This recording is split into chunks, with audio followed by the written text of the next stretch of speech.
So our next speaker is Irina Higgins. Irina did her PhD at the University of Oxford in computational neuroscience and machine learning, and she joined DeepMind after that, doing some interesting work on unsupervised representation learning and relational OT coders. And she's here to talk about disentanglement.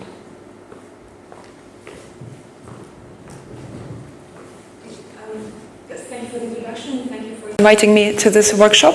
I guess my talk will be trying to show, in response to Yasha, that actually log likelihood and KL can lead to learning useful representations. But I want to start very high level and motivate my work in general. So I work at DeepMind, and as you probably all know, DeepMind is a mission-driven company, and our mission is to solve intelligence and use it to make the world a better place. But what do these words actually mean? So I interpret it in a way that kind of motivates my whole work. So in essence, what I want to have is an algorithm that you can set into the world with all of its complexity, and for this algorithm to be able to learn and adapt to behave in this world in a way that humans do. But it's not all of it, right? We also wanted to use AGI to solve interesting problems. So potentially we want to be able to send this algorithm to a different domain, maybe some sort of science domain, like quantum physics or medicine, and we wanted to be able to kind of form the right kind of concepts to solve these problems for us. And these are domains that we, as humans, don't fully understand yet, because if we did, we would kind of not have the kind of outstanding problems. So how can we develop an algorithm that we can be pretty comfortable will be able to learn the right kind of abstractions and concepts to be able to solve these tasks, but also to be able to relate the answers back to us in a way that we can understand as humans. In both these scenarios, the algorithm is expected to learn from very few supervision signals, from very sparse extrinsic rewards, which are very different from the kind of very dense shaping rewards that are very common in RL nowadays. It should have safe, kind of common sense based exploration, so it shouldn't just kill itself essentially or do something silly and like cause a nuclear explosion. And it should be interpretable to humans. I think we would all agree that current algorithms can't operate in these settings, but also these are not unreasonable settings, because these are kind of settings that animals and humans learn how to behave when they're born. I really like this quote from an article by Hofstadter that was published in January this year, where he discusses the shortcomings of AI in the context of machine translation. And what he says is that having even more big data won't bring you any closer to understanding, since understanding involves having ideas. Statistics merely relate words to other words, not to ideas. There is no attempt to create internal structures that could be thought of as ideas, images, memories, or experiences. So I guess my work is trying to find a way to actually create these internal structures. And of course, these are the kind of limitations of AI keep getting discussed by like Brendan Lake and recently Gary Marcus as well. So it's not news. So in this talk, I would like to start by kind of giving an idea of why I believe unsupervised representation learning is important, and why in particular I believe in disentangled representation learning. Then I'll give some examples of how we were able to achieve disentangled representation learning at DeepMind, and then I will also give a couple of examples where we've shown that disentangled representations are actually useful. And this is kind of the work that we've done in the last year or so. So again, let's take a step back and think about the history of machine learning, and very roughly it can be separated into two parts, before kind of the modern deep learning era and after. So beforehand, you could say that the majority of time of the research was spent on kind of explicit feature engineering, so kind of explicitly building good representations. However, when the deep neural networks were started to kind of work really well, suddenly it seemed like you didn't need to do that, right? You could just have an end-to-end learning system that could learn good representations implicitly. And of course, we had amazing success with these kind of approaches. But obviously, there are still problems. Like an example was given in Brendan Lake's 2016 paper, where you had a state-of-the-art text-to-speech model. So image description model, and it kind of gave good enough descriptions, but so for example, the image on the right is a group of people standing on top of a beach, which is kind of true, but it also doesn't get the actual idea of what's happening. So I guess kind of a lot of argument today was for kind of like setting up auxiliary tasks to encourage better representation learning. But I would say that yes, in theory that's possible, but I feel like it's also very hard to find the right scope of auxiliary tasks to do that, especially if you don't actually check that the representations are good. So I would argue that we actually should explicitly try to get good representations. But of course that's a hard problem. Like, what does it mean to have a good representation? And here I kind of go back to my background in neuroscience, and I would claim that the brain is a good source of inspiration.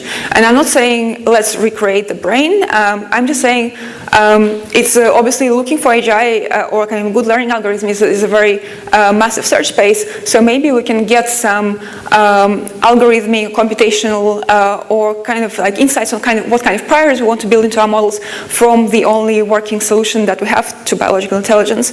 That's the brain. And again, I don't even mean the human brain. Right now, we can't even solve perception. So for perception, we can go to animal brain. So let's think about a rat. So a rat can learn how to behave well in a world, and it does so. Obviously, the world is very complex. But we also know that the world is kind of generated through some sort of process that's governed by some simple enough rules, such as the rules of physics and chemistry. And of course, I don't claim that the rat learns Newton's law, but these generative rules also give rise to some sort of statistics in the world that the rat experiences. These statistics are the things that the rat brain is able to exploit and compress and learn good representations of to be able to act upon. And the rat does that so with very few supervision signals. So basically, it seems like unsupervised representation learning should be able to do the same thing. So now we've covered that the idea that maybe representation learning explicitly is a good idea and maybe we should do it in an unsupervised way, but I would also argue that it should also be disentangled. And why is that? Well, if you think of tasks, typically they're defined in terms of the structure in the world. So, I would potentially ask you to grab a cup, but I wouldn't ask you to grab a convex region of the cup. If we learn this structure, then we can probably be more data efficient because we can kind of generalize representations from one task to another, and we can kind of extrapolate beyond the training data distribution by recombining kind of compositional building blocks. And this is essentially like learning the structure of the world is what disentangled representation learning is about. So we kind of adopt Benjo's definition of disentanglement, and nobody really agrees what disentanglement means, but we kind of treat it as we want the representation to be factorized and interpretable. So in effect, if you have a data set of phases and it's generated by 3 generative factors such as azimuth, lighting, and elevation, we want to learn a latent representation where each latent dimension corresponds to one of these factors. And I'm going to claim that if you try to learn this implicitly through some sort of task signal, it's very unlikely that you will not overfit to the task and kind of lose some of these dimensions. Yes? Sorry for this interrupting. I just want to ask the question about interpretability, because that seems to relate to interpretability within a context of a person looking at it and interpreting it. That's, yeah. So how can you, when you're thinking about solving intelligence and having agents that can go beyond what humans can do in science or chemistry or whatever, how can you apply this definition there where a human might not be able to interpret the data in any way that a machine can? Yeah, so this is a very good question, and it's basically an open problem right now. Unfortunately, as you kind of mentioned in your slides. So the way I think about it is if we can find the general principles for unsupervised algorithm that may be similar to kind of the potential master algorithm of the human cortex that works well on the data where we know these interpretable representations, and maybe we can also use this setting to design a metric and kind of better theoretical understanding what disentanglement means. Then we can use, basically we can use this as a test domain and then kind of extrapolate to the tasks where we don't know the ground truth. So hopefully that motivates why we need disentangled and supervised representation learning. So now I'm going to talk to you about how we did it. And this kind of the original paper was published like clear last year. It was produced with the rest of the team. So we introduced the Beta-VAE, which is essentially a slight modification of the original variational autoencoder loss function, where we introduced the beta hyperparameter in front of the KL part, and we basically set it very high. So basically we penalize using bits in the latent bottleneck. So our motivation was actually based on neuroscience. We would try to match the constraint, kind of like loosely the redundancy reduction independence constraints by Barlow, but in the end we kind of arrived with the same loss function. And again, the idea is that you feed this data set into the model, and the data set in itself is generated by a set of generative factors, and your model is able to infer back what these factors are.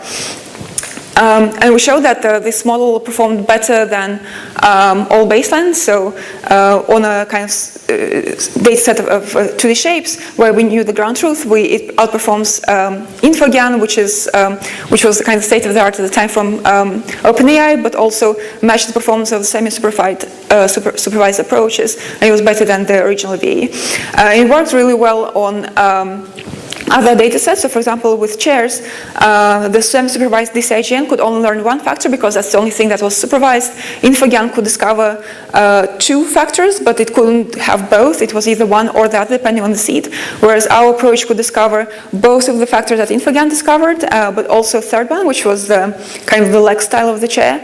And what was cool was when you interpolate, so you kind of change the value of one latent at a time and see what effect it has on the reconstruction, you can actually generate a chair that it has never seen before, which is an armchair with a stool bottom. So it's kind of like first signs of compositionality, which was cool.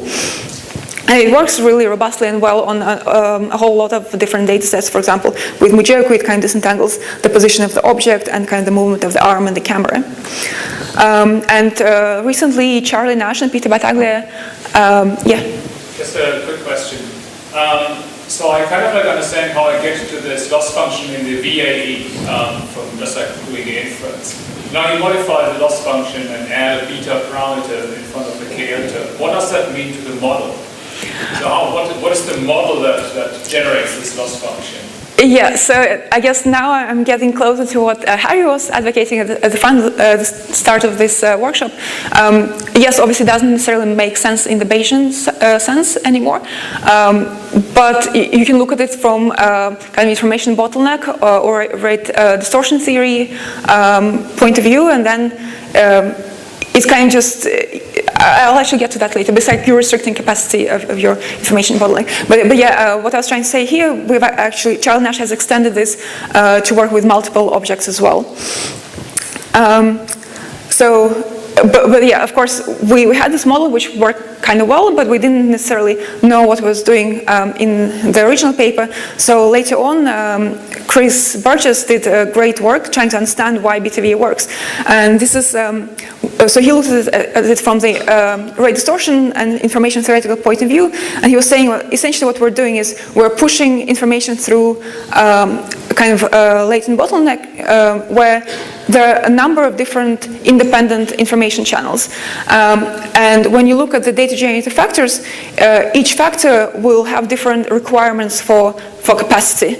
So for example, location will be a very important factor. If you get it wrong, you get penalized very much in terms of log likelihood. So essentially you want to be very precise when you send that information. So you're happy to pay extra cost for that. But maybe for rotation, you actually don't get penalized that much. So you don't want to pay a lot of kind of KL to send that information over. And it's cheaper overall if you have independent information channels to actually separate and send the more important information through one latent and like less important information through different latent. And so Chris showed that if you essentially restrict the allowed capacity of the latent channel and you train until convergence, the first information that you encode is position, then you start encoding position and scale, then you add rotation, finally you add identity. And that was cool because in the original Beta-VAE paper, we found that there was a disentangling versus reconstruction quality trade-off. So to get good disentangling, you often suffer in terms of reconstruction. So here is a very good disentanglement scored, but bad reconstruction, and vice versa. And by using Chris's trick, we could actually do kind of KL annealing from high to low and get kind of both good reconstruction and quality. And another work to mention is Hyunjik's and Andrei's work, also published at the NIPS workshop last year, where they essentially decompose the elbow and kind of put the kind of weighting on just the part that encouraged basically total correlation part of the loss rather than everything else that also removed, helped with the reconstruction quality.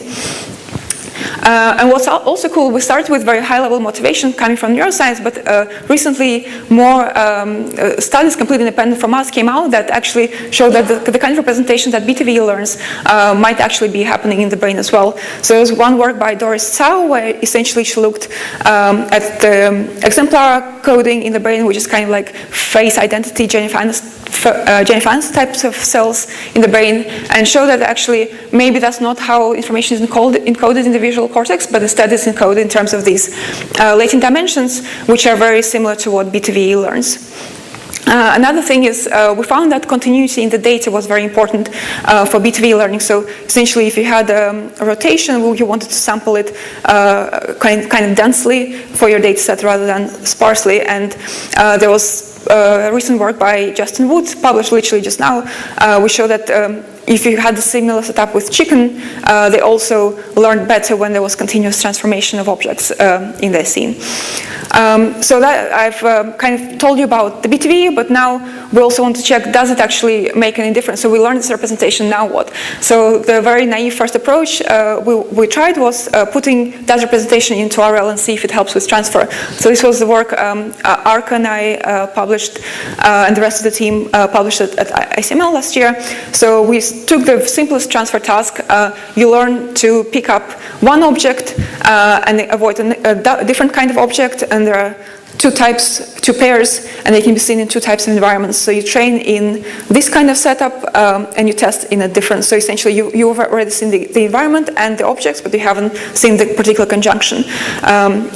Can RL agents generalize? And vanilla RL agents could be thought of learning implicit representation at the end of the const stack and then the policy on top. But of course, there is no constraint on that representation. So typically, it kind of learns this entangled environment plus object representation. So when you learn a policy on top, the decision boundary is kind of also entangled between the environment and objects. So when you move to the target domain, it actually projects a space that the policy network doesn't know about, and so it doesn't really know what to do. Whereas if you have a factorized representation here learned by Beta-VAE, then your decision boundary basically stays valid in transfer as well. So we tried that, and we basically showed that our method outperformed all baselines. And the same also worked in the Mujoko domain, where we tried to transfer within the simulation, but also sim-to-real, and it also helped. So we got like massive 270% outperformance of baselines without any kind of extra supervision signals apart from Beta-VAE pre-training. And I'm running out of time, so I'll be quick. Another thing we wanted to see is, I mean, it's good to have these disentangled building blocks, but as other speakers have also mentioned, we don't necessarily want to model everything, every detail about the world. Sometimes we want to abstract things away, and like some details we don't care about. So we try to address that in the scan work, which will be presented likely this year. So we want to kind of match how visual concepts work in humans, and the kind of psychological literature tells us that concepts are typically hierarchical. So you might have a hierarchy of vertebrates with different birds, and if you look at like all birds, they might have certain things in common, like beaks and feathers and wings. But if you go down the hierarchy to a leaf, so like penguins, they'll have even more in common. So they'll have all the properties of birds, but also the extra common things. Also, the representations are compositional, so you can recombine all concepts to imagine something new. So for example, if I tell you to imagine a red bird with no legs or wings that approximates the shape of a ball, hopefully you all imagine something like this, or any of these. And you can see that there is a whole range of variety in terms of the examples you could generate that match the description, but they all also share the properties that you have actually specified. So how can you get there? And so kind of to make it more concrete, let's have this little world of objects in a room. So if you wanted to describe this scene in terms of hierarchy of concepts, you could be very specific and describe that it's a red suitcase in a room with yellow floor and signed walls, or you can be very abstract at the top of the hierarchy saying this is just a suitcase. But how do you go between the two? And we propose that you go through the intermediate stage of these disentangled properties. So the disentanglement properties can essentially give you these axes where your concepts can live, and then through the abstraction state you basically drop some of these axes and default them back to prior, and then so essentially you can use the prior to sample that information and fill it back in to generate scenes that match the description. So we pre-train a Beta-VAE on this, and then the scan is essentially another VAE that takes symbols, so red suitcase, and tries to project it into a latent space of concepts, which is grounded in the disentanglement representations of Beta-VAE in a particular way, which I don't have time to go into. And there were many other approaches to this kind of task, and in particular, Kevin Murphy published something very similar approximately at the same time, but none of these approaches are compositional and hierarchical like ours is.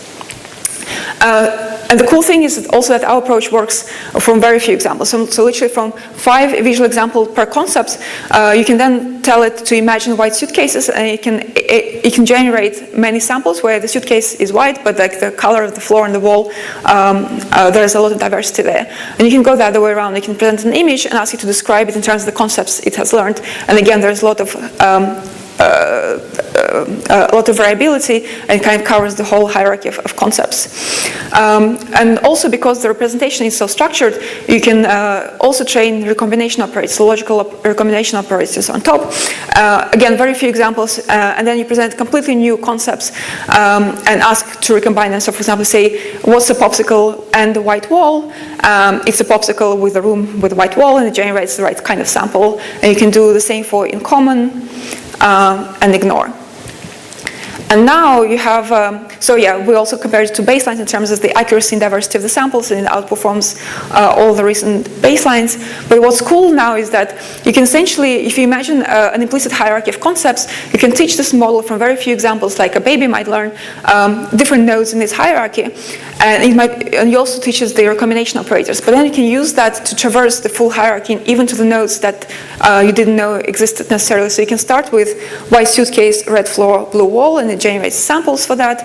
And then say, now ignore red floor, and suddenly the floor starts changing colors. And then say, and now what, in common with red suitcase, and essentially it's just a suitcase. And then you go back down the hierarchy and say, and green object, pink floor, yellow wall. But you can also just instruct it in new concepts just through words without seeing any visual examples. Saying like WUG is a green suitcase, pink floor, yellow wall, but ignore suitcase, and it immediately knows what a WUG is, and it can generate WUGs. And it doesn't just work on this data set that we have created. We've also tried it on Beta-VAE. And if you've worked with Beta-VAE, you would know how noisy the attributes are. So a lot of the attributes don't match the image. The attributes are, some of them are like very objective, like attractiveness. And they're basically binary. So we just, without any pre-processing, we just trained scan on Beta-VAE to see what happens. And the cool thing is actually it learned the attributes, and it was able to extrapolate as well. So as I said, in Beta-VAE the attributes are 0, 1, right? And here we're tracing between -2 and 2. And you can see that when you say pale skin at 1, it generates people with pale skin. If you say now have somebody with very pale skin, it does that, and you can actually go the other way around. But also you can see what happens if you give it another attribute like attractive. What has it actually learned from the data? And you can see how biased Beta-VAE is. So it considers attractive people who are young and white, basically. And what's cool is that if in the data set the labels are badly, essentially like very mismatched, then essentially scan says, well, there's no structure there. I'm just going to sample from the prior for whatever value you give that for that label. So you can also kind of, it's reasonable in that way. So I guess my conclusions are that if we want truly general AI, we probably should look at unsupervised representation learning and try to push the frontiers forward. And I would say that yes, in theory, if we have a deep enough network with a lot of data, we can probably learn AGI. But I would say that it might be faster if we look for some sort of inspiration somewhere else. And I would say that neuroscience could be a good source of that kind of high-level, systems-level cognitive science inspiration. I would argue that disentangled representation learning is important because it gives the independence and compositionality aspects, where it means you can drop out dimensions and learn better decision boundaries. And we've already shown that we can use that to learn more robust policies for transfer and compositional abstractions. But there are very important steps that are still necessary, and it's to get a better theoretical understanding of what disentanglement means. And this is first, to scale up this to the noisy and kind of complex real-world data. Also to develop this unsupervised disentanglement metric that Ferenc mentioned. But also, if there is some sort of master algorithm in the brain, in the cortex, maybe we can get some insights into that through understanding how disentangling works as well.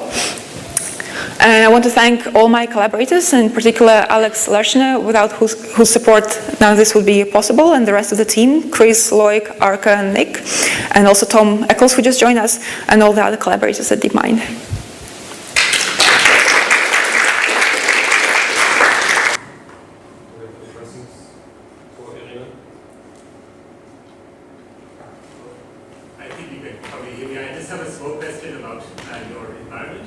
So what happens if you keep the environment the same but just switch the ordering of the rewards? So like you had it, the yellow cylinder was positive. Yeah. So is it able to adapt to that? Well, so obviously the policy would kind of say you need to learn a new policy. Okay. So we actually show that if you learn a policy on top of this entangled representation versus a naive network, we learn faster. So I imagine that you would get that generalization. But in terms of policy learning, you would need a sort of meta-learning algorithm if you wanted kind of fast adaptation, or basically it's a policy level question.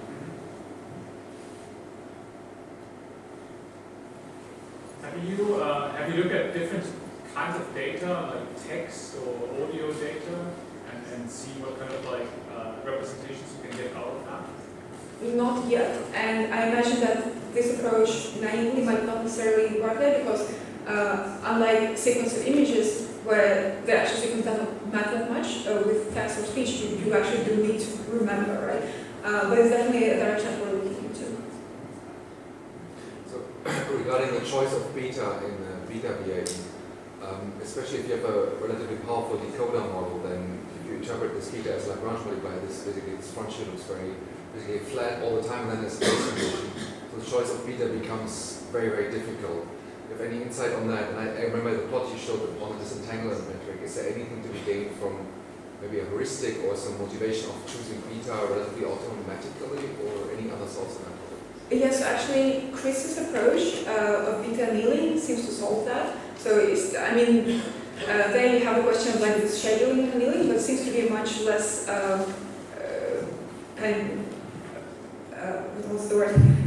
sensitive to that, right? So basically, you start from a high value, and then you basically anneal to 1, and because of at different levels of this beta pressure, you will start learning different kinds of factors, and such your decoder then becomes biased to expect these factors, and that helps to preserve them as you anneal beta further. You can actually go all the way down to 1 and kind of get the reconstruction quality without forgetting the disentanglement. If there are no more questions, then we can conclude this session and continue at 6. And let's thank the speakers again.